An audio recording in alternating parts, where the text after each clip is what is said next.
Assalamualaikum warahmatullahi wabarakatuh. Alhamdulillahirrahmanirrahim. Pada kesempatan ini saya akan menjabarkan tentang pengembangan ilmu pengetahuan dan teknologi kaitannya dengan nilai-nilai Pancasila. Pembahasan ini penting karena berkaitan dengan pembuktian apakah pengembangan iptek di Indonesia ini bebas nilai atau terikat dengan nilai. Kalau bebas nilai itu apa buktinya, kemudian kalau terikat dengan nilai itu apa rasionalitasnya. Ilmu pengetahuan sangat penting bukan hanya sebagai upaya untuk memecahkan satu permasalahan, tetapi lebih dari itu adalah menciptakan satu teknologi. Dari teknologi inilah maka kegiatan-kegiatan manusia dan juga pemenuhan kebutuhan hidup akan lebih mudah. Pengertian pengembangan ilmu pengetahuan dan teknologi dalam konteks kajian ini meliputi kegiatan A. Pendidikan, yaitu dilakukan dengan cara menyiapkan sumber daya manusia untuk penyelenggaraan ilmu pengetahuan dan teknologi, peningkatan mutu dan kesesuaian ilmu pengetahuan dan teknologi, dan pengabdian kepada masyarakat sebagai wujud penerapan ilmu pengetahuan dan teknologi. Kemudian yang B adalah penelitian dan pengembangan, yaitu meliputi penguatan penguasaan ilmu dasar dan ilmu terapan, termasuk di dalamnya ilmu sosial yang digunakan untuk menciptakan dan atau mengembangkan ilmu pengetahuan dan teknologi, dan pencarian solusi atas permasalahan di dalam pembangunan. Kemudian yang C adalah pengkajian, yaitu menggunakan perekayasaan, clearing teknologi, dan audit teknologi. Kemudian yang terakhir adalah penerapan ilmu pengetahuan dan teknologi yang menghasilkan invensi dan inovasi, yaitu dilakukan melalui alih teknologi, intermediasi teknologi, difusi ilmu pengetahuan dan teknologi, dan komersialisasi teknologi. Berikut muncul satu pertanyaan. Apakah ilmu pengetahuan dan teknologi di Indonesia ini bebas nilai atau terikat dengan nilai? Seringkali ilmu diartikan sebagai pengetahuan, tetapi tidak semua pengetahuan dapat dikategorikan sebagai ilmu. Perlu saya tegaskan bahwa dalam konteks Indonesia, pengembangan ilmu pengetahuan dan teknologi ini terikat oleh nilai-nilai moralitas. Artinya, baik cara mengembangkannya, metodenya, hasilnya, penerapannya, semuanya adalah terikat dengan nilai-nilai. Nilai apa yang mengikatnya? Adalah nilai-nilai moralitas sebagaimana tertuang di dalam nilai-nilai Pancasila.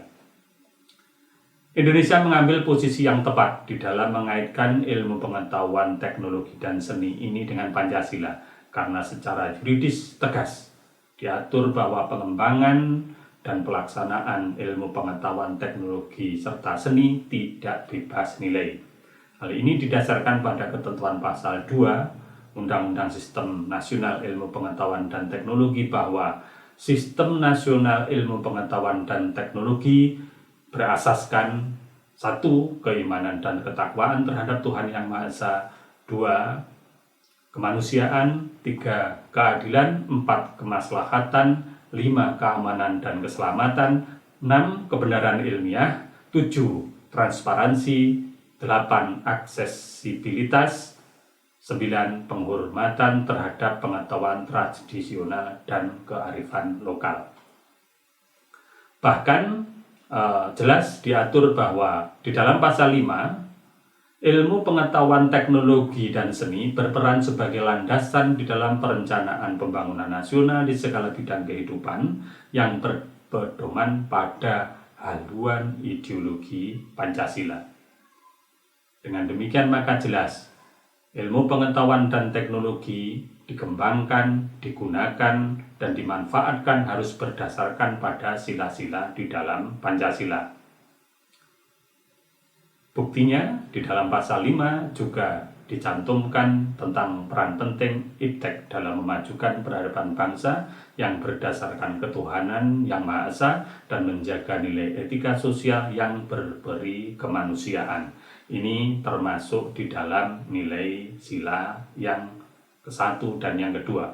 Kemudian juga untuk meningkatkan ketahanan, kemandirian, dan daya saing bangsa, melindungi seluruh wilayah negara kesatuan Republik Indonesia, serta melestarikan dan menjaga keseimbangan alam.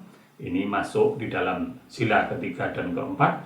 Serta yang terakhir, untuk meningkatkan kualitas hidup dan mewujudkan keadilan sosial dan kesejahteraan rakyat. Ini merupakan inti dari sila kelima.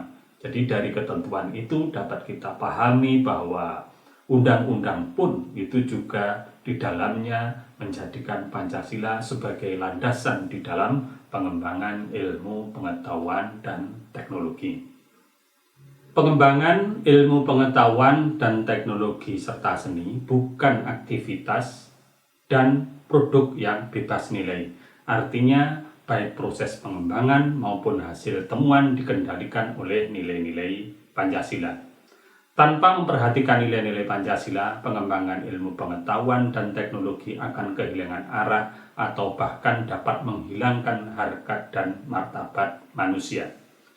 Untuk memudahkan di dalam pengembangan ilmu pengetahuan dan teknologi, maka disusunlah satu peraturan perundang-undangan, kemudian juga kode etik, kemudian juga SOP, kemudian juga ketentuan-ketentuan yang mengatur secara rinci tentang pengembangan ilmu pengetahuan dan teknologi serta pemanfaatannya di dalam kehidupan.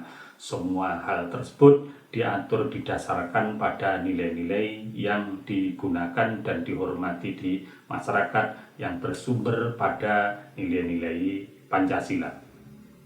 Saya bisa mencontohkan, meskipun pada saat ini ada satu temuan teknologi bahwa ada proses untuk menciptakan rekayasa kehamilan bagi pasangan suami istri atau biasa disebut dengan bayi tabung, maka ada satu ketentuan di dalam Undang-Undang Kesehatan.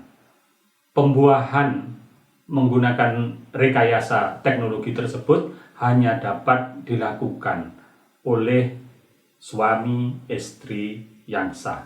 Artinya, yang dipertemukan antara sel telur dengan sperma itu wajib berasal dari orang yang terikat perkawinan secara sah. Dan bahkan ketika melakukan suatu proses itu pun harus didasarkan pada etika profesi dan juga didasarkan pada kode etik tenaga kesehatan. Ini membuktikan bahwa proses perekayasaan teknologi dan hasilnya terikat dengan nilai. Transplantasi tubuh manusia itu pun juga harus didasarkan pada nilai-nilai yang dihormati oleh manusia yang beradab. Artinya, transplantasi tidak mungkin dilakukan dengan cara melakukan satu pembunuhan atau melakukan satu transfer dengan melanggar undang-undang. Inilah yang saya katakan bahwa di Indonesia bagaimanapun juga pengembangan ilmu pengetahuan dan teknologi terikat dengan nilai-nilai Pancasila. Saya ambil contoh yang lain misalnya. Meskipun di beberapa negara melegalkan konsumsi ganja, tetapi Indonesia tidak pernah membuat satu ketentuan yang melegalkan konsumsi ganja. Karena ganja dapat mengakibatkan kerusakan dan dapat mengakibatkan kejahatan dan juga dapat menimbulkan mudarat-mudarat yang lainnya. Itulah yang bisa saya sampaikan. Terima kasih. Mohon maaf. Assalamualaikum warahmatullahi wabarakatuh.